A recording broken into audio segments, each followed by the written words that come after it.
Garcia Pereira, começando por esta sugestão de Teodora Cardoso, um imposto sobre a despesa. Faz sentido falar em mais um imposto numa altura destas? Bom, boa tarde. É preciso salientar, eu julgo que a primeira coisa a salientar é quando esta senhora fala em rendimentos a serem tributados, está uma vez mais a pensar nos do costume, ou seja, nos salários e pensões, que segundo a proposta dela seriam depositados numa conta poupança e não numa conta corrente, e depois o imposto incidiria sobre os levantamentos feitos, os levantamentos seriam igual à despesa. Mas é sequer legalmente possível definir que os rendimentos... Não, em meu entender esta proposta visa apenas andar à procura de uma forma de sacar ainda mais dinheiro àqueles que são os únicos que pagam impostos em Portugal, que são os titulares de rendimentos do trabalho.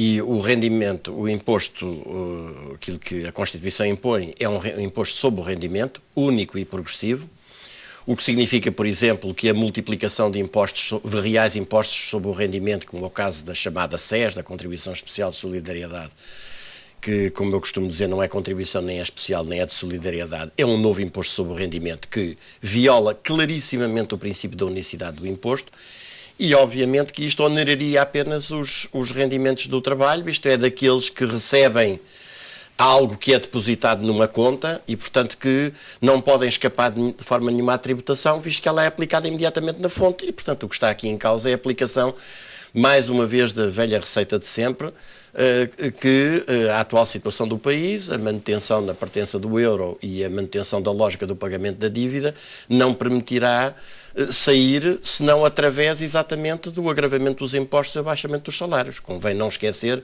que a nossa dívida vai atingir os 140% do PIB, algures em setembro deste ano, e os juros, que atualmente estão em cerca de 7 mil milhões de euros, saltarão para os 9 mil milhões, e é óbvio que o pagamento destes valores astronómicos, mantendo-se exatamente esta política, só é possível pelo baixamento brutal dos salários, de uma forma brusca, ao nível real do que era praticado, a quando das eleições presidenciais ganhas por o general Humberto Delgado em 1958.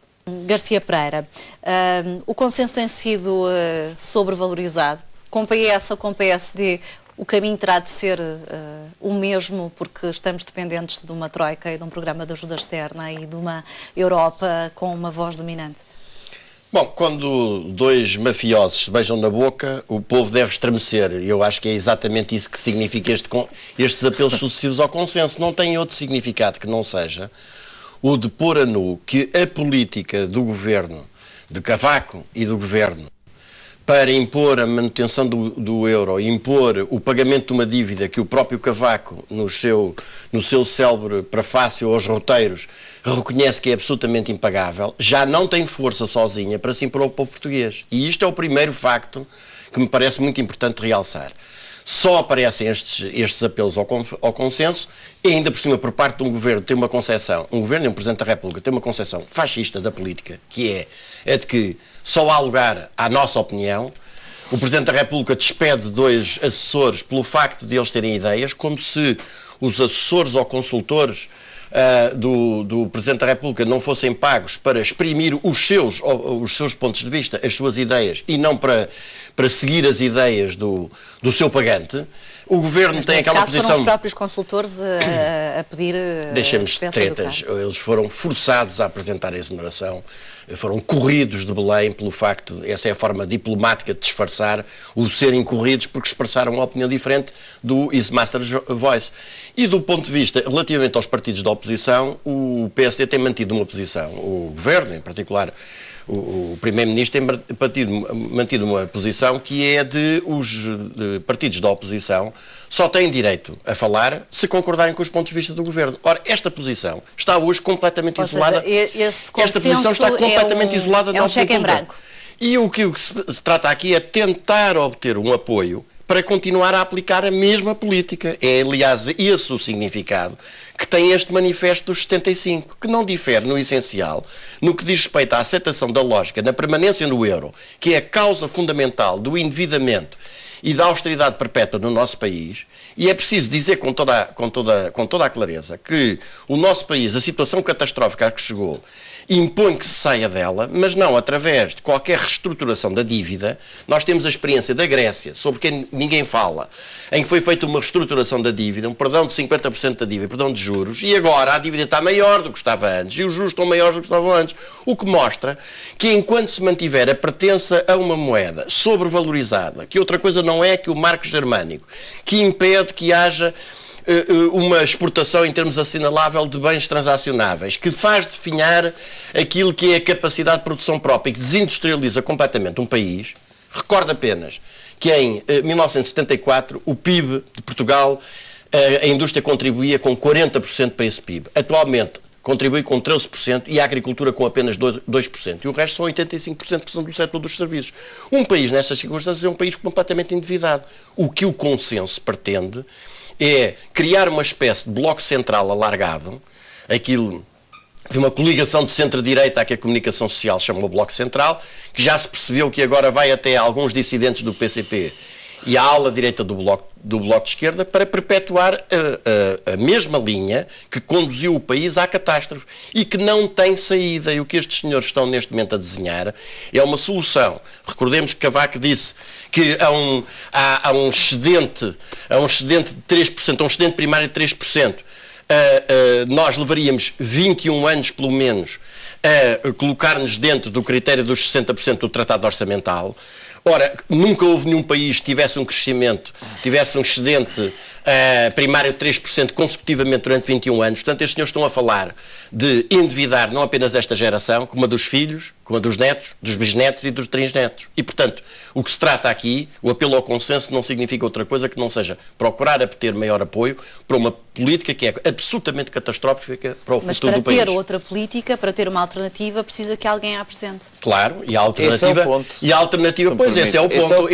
Então, Luís Gomes, esse é o ponto. Então, antes de mais, abre-se o debate em pé de igualdade com todas as correntes de opinião. Não se pode assistir ao espetáculo lastimável, antidemocrático, que faz lembrar a RTP do Sr. Ramiro Valadão, a que nós assistimos agora nesta segunda-feira, com um programa sobre a dívida pública em que estão lá os prós e os prós, em que se impede que as pessoas, como é o meu caso, que defendem caminhos alternativos, o caminho da saída do euro, o caminho do não pagamento da dívida, o caminho de um plano de recuperação económica que assenta, de facto, na criação de um novo escudo à paridade cambial, inicialmente à paridade cambial com o euro, que tenham possibilidade de exprimir esses pontos de vista, que se realize um referendo sobre a questão da permanência ou da saída do euro, porque é assim que se chama o povo a escolher conscientemente e a votar, e não a fazer como se tem feito até aqui. Acredita que a maioria dos portugueses iria querer sair do euro? Esse debate, não, eu respondo já a isso com toda a tranquilidade.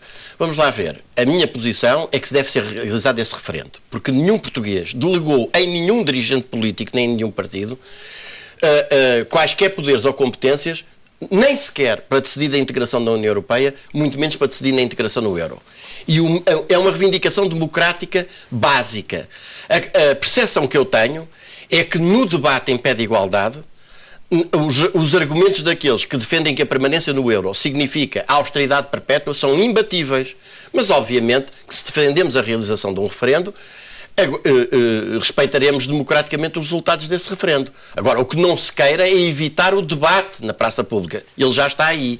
Ele já está aí e está a impor-se. E a exigência do consenso deriva disso. É que se tentou tapar a boca, eu termino já, tentou-se tapar a boca com epítetos do estilo do irresponsável, das pessoas que não são honradas para cumprir os seus compromissos, etc.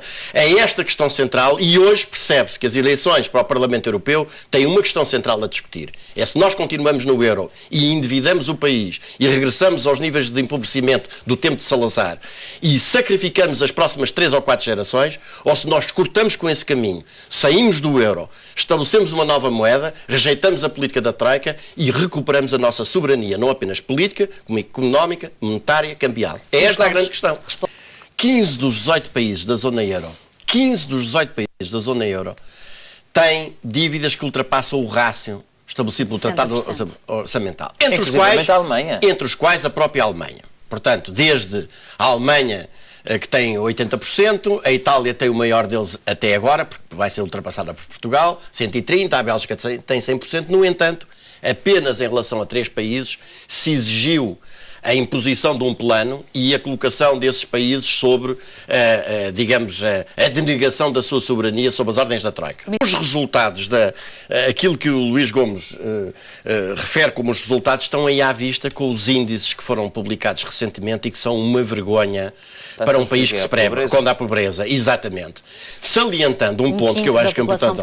É mais do que isso, porque a verdade é que os números que foram publicados devem ser lidos como deve ser. Eu chamaria apenas a atenção para o seguinte: apontam para 2012 qualquer coisa como 18,7% da população, que é uma subida. Mas se nós calcularmos isso, digamos, na base dos valores de 2009, o resultado é 25%, um quarto da população.